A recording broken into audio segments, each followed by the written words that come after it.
भूत होते हैं या नहीं, इस पे बहस तो बहुत होती है, पर सच झूठ का फैसला अब मैं आप पर छोड़ती हूँ। तो स्वागत है आपका घोस्ट स्टोरीज इन हिंदी में, जहाँ मैं हूँ आपकी होस्ट विदिशा। और अब से हर हफ्ते शुक्रवार को आप मुझे सुन पाएंगे एक्सक्लूसिवली ऑन स्पॉटिफाई। आज ही घोस्ट स्टोरीज इन हिंदी को स्पॉटिफाई पे फॉलो करें और बेल आइकन को दबाना ना भूलें, जिससे मेरी हर कहानी आप सुन सकेंगे सबसे पहले। रोहन काफी देर से अपने दोस्तों को एक के बाद एक कॉल करके परेशान हो चुका था। करीब 2 हफ्ते पहले से बस इसी दिन का इंतजार था उन सबको, और आज जब असल में जाने की बारी आई तब आखिरी समय पे सबने जाने से इनकार कर दिया। हर बार की तरह इस बार भी उनको मेरा वीकेंड प्लान खराब ही करना था, तो पहले ही बता देना चाहिए था ना। अरे यार, आयशा को तो कॉल करना ही भूल गया। देखते हैं अब वो क्या बहाना बनाती है। आयशा कॉल उठाते ही रोहन से बोली, यार कब से तेरा नंबर बिजी आ रहा है और शायद तूने मेरे मैसेजेस भी चेक नहीं किए होंगे। मैं पिछले आधे घंटे से तुझे कॉल पे ट्राई कर रही हूँ, उन सब ने तो मना कर दिया है। तू तो किस बात का इंतजार कर रहा है? जल्द से जल्द आ जा, मैं स्टेशन के बाहर तेरा इंतजार करूंगी। आयशा की बातें सुनकर रोहन को खुशी तो हुई कि अब वो उसके साथ अकेले में अपने दिल की बात कर पाएगा, पर उसे एक बात की हैरानी भी हुई कि आखिर आयशा को बिना बताए ही उसे ये कैसे पता चल गया कि उनके बाकी दोस्तों ने ट्रिप पे जाने के लिए मना कर दिया है। रोहन को सभी दोस्तों ने यही कहा था, उनमें से किसी ने अभी तक आयशा से बात की ही नहीं थी। तो रोहन एक बार उसे पूछकर तब ही ट्रिप का प्लान कैंसिल करे। रोहन आयशा को पिकअप करने स्टेशन के बाहर एक जगह पर आकर कार रोकने ही वाला था कि तभी उसे रास्ते पे एक लड़की कार रोकने के लिए इशारा करती हुई दिखी। करीब आते ही रोहन को पता चला कि वो लड़की और कोई नहीं बल्कि खुद आयशा ही थी। हमेशा की तरह आयशा को देखते ही उसके दिल की धड़कनें तेज होने लगी। आयशा के साथ स्कूल कॉलेज सब खत्म करने के बाद जॉब भी एक ही ऑफिस में मिली थी उसे, पर दूसरे ऑफिस से ज्यादा बेटर ऑफर आने पर आयशा ने रोहन के ऑफिस से रिजाइन कर लिया। दोस्तों के काफी कहने पर भी आज तक अपने दिल की बात रोहन आयशा से बता नहीं पाया। उसे हमेशा एक डर सताता रहता था कि अगर आयशा ने मना कर दिया और उनकी दोस्ती ही तोड़ दी तो वो अपने बेस्ट फ्रेंड आयशा को हमेशा के लिए खो देगा। रोहन को बिना उससे बात किए एक दिन भी रहना नामुमकिन सा महसूस होता था। बस यही वजह थी कि रोहन ने आयशा को कुछ भी बताना मुनासिब नहीं समझा। कार को तेजी से चलाता हुआ रोहन आगे बढ़ रहा था और मन ही मन आज आयशा को उसके प्यार का इजहार करने के बारे में सोचे जा रहा था।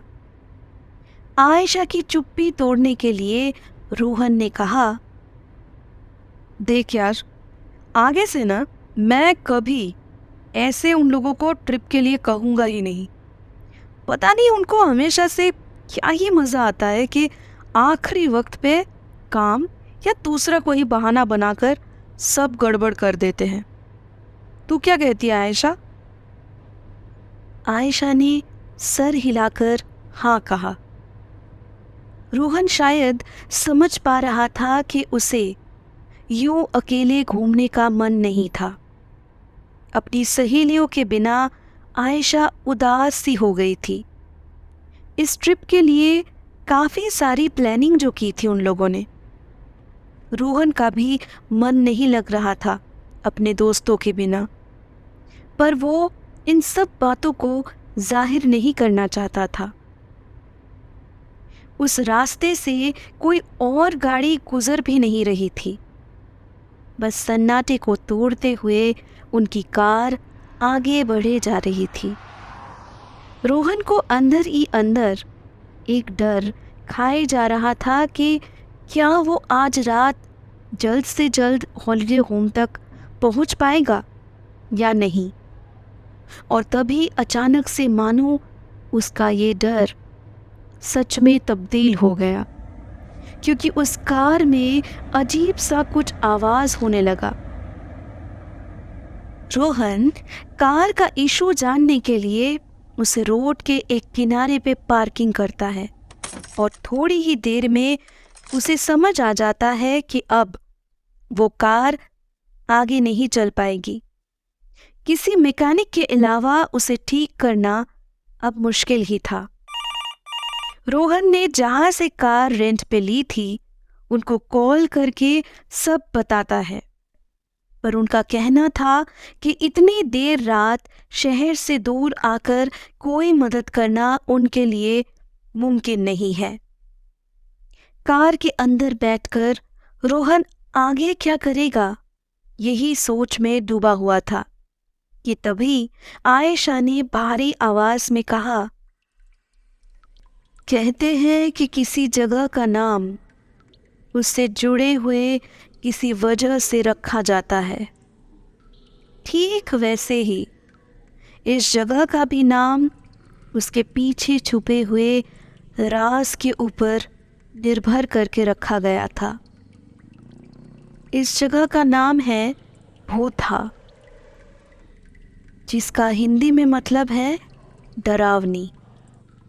यहाँ के लोगों का कहना है कि रात के वक्त जो भी गाड़ी उस भूतहा स्टेशन के बाहर से होते हुए गुजरती है, उन्हें बीच रास्ते रोककर एक चुड़ैल अपने साथ चलने का इशारा करती है और हमेशा के लिए उसके साथ रहने के लिए कहती है।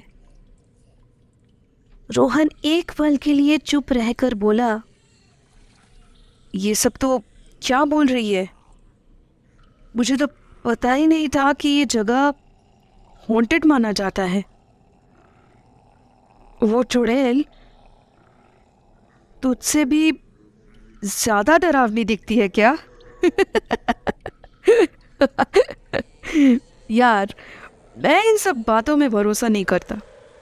वैसे भी तुझे देख के वो चुड़ैल पूरा मान जाएगी कि उसके टक्कर की कोई और भी है, तो मुझे किसी बात का डर नहीं। सुन, थोड़ा आगे चलते हैं और वहां चलकर देखते हैं, हो सकता है कि कोई मदद भी मिल जाए। पैदल 15 मिनट तक चलने के बाद एक पुलिस चौकी दिखने पर रोहन की जान में जान आई। वो तुरंत उस पुलिस चौकी में बैठे हुए ट्रैफिक पुलिस ऑफिसर को सब कुछ बताने लगा। सारी बातें गौर से सुनने के बाद इंस्पेक्टर ने कहा, देखिए, मेरी शिफ्ट तो अभी ख़त्म हो चुकी है और मैं घर के लिए निकलने ही वाला था। मैं आपको बस इतना भरोसा दिलवा सकता हूँ कि कल सुबह जब मैं वापस आऊँगा तो अपने साथ एक कार मैकेनिक लेता हुआ आऊँगा। तब तक आप कैसे भी करके कुछ मैनेज कर लीजिए। इतना कहकर वो इंस्पेक्टर वहाँ से रवाना हो गए। रोहन उस इंस्पेक्टर से पूछना भूल गया था कि आस-पास कोई होटल है कि नहीं, इसलिए आयशा के साथ वो आगे बढ़ने लगा ताकि उन्हें कोई होटल या घर दिखे तो वो रात वहीं गुजार ले। कुछ दूर चलने के बाद आयशा को रोहन ने कहा, मुझे माफ़ कर दे आयशा, ये सब ना मेरी वजह से ही हो रहा है।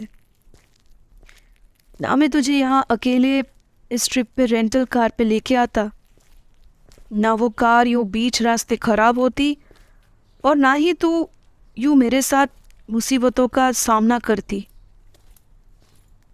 तुम माफ़ी मत मांगो रोहन, तुम्हारी सादगी के लिए मैं किसी भी हद तक जा सकती हूँ। मैं तुम्हें कुछ कहना चाहती हूँ। मैं तुम्हारा हमेशा का साथ मांगती हूँ। क्या तुम मेरे साथ यूं ही उम्र भर रहोगे?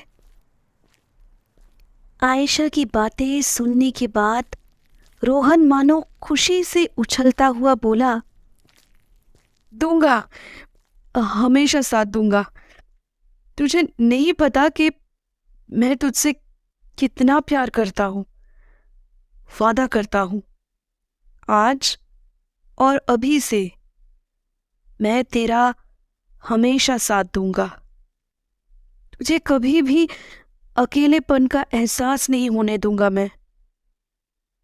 तू यही रुक, इस पल को ना मैं यूं ही गंवाना नहीं चाहता। तू यहीं पे रुकना, मैं बस अभी आया। कार से ना चॉकलेट लेकर आता हूँ। रोहन भागता हुआ वहां से ये कहकर अपनी कार की तरफ जाने लगा। करीब 20 मिनट गुजरे होंगे जब इंटरनेट ऑन करते ही व्हाट्सएप पे एक ऑडियो मैसेज आया। हे, तेरा कॉल नहीं लग रहा था, so I am sending this audio. I am really sorry यार। बॉस ने आखिरी मोमेंट पर एक प्रोजेक्ट थमा दिया, जिसे ना मुझे मंडे तक कंप्लीट करना ही होगा। सो ये ट्रिप का प्लान जो है वो नेक्स्ट वीकेंड पे एग्जीक्यूट करते हैं। तब तक बाकी सब भी फ्री हो जाएंगे hopefully. You take care. Bye, see Ayesha. Rohan का ऑडियो मैसेज सुनने पर आयशा के हाथ पैर ठंडे पड़ गए थे। उसके कदम मानो उसी जगह जम गए थे, लेकिन हिम्मत जुटाते हुए उसने भागने का मन बनाया। दौड़ती हुई आयशा बस यही सोच रही थी कि आगे जाकर कहीं ना कहीं उसे किसी की मदद ज़रूर मिल जाएगी। पर धीरे धीरे उसकी उम्मीद ख़त्म होती जा रही थी। आखिरकार थक हार कर एक जगह पे आकर रुक गई आयशा। किसी को कॉल करके सब बताना ही ठीक रहेगा, ऐसा सोचकर उसने जैसे ही मोबाइल पे नंबर डायल करना शुरू किया, उसके कानों में किसी ने कहा,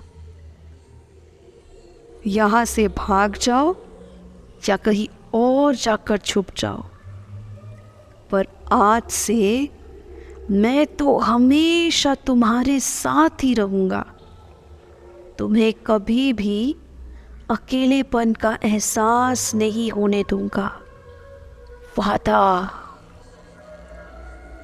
घोस्ट स्टोरीज इन हिंदी को स्पॉटिफाई पे फॉलो करते वक्त बेल आइकन को दबाना ना भूलें, जिससे मेरी हर कहानी आप सुन सकेंगे सबसे पहले। अब से हफ्ते के हर शुक्रवार को मैं आपके लिए लाऊंगी ऐसी कहानियाँ जो आपके डर की परिभाषा को बदल के रख देगी।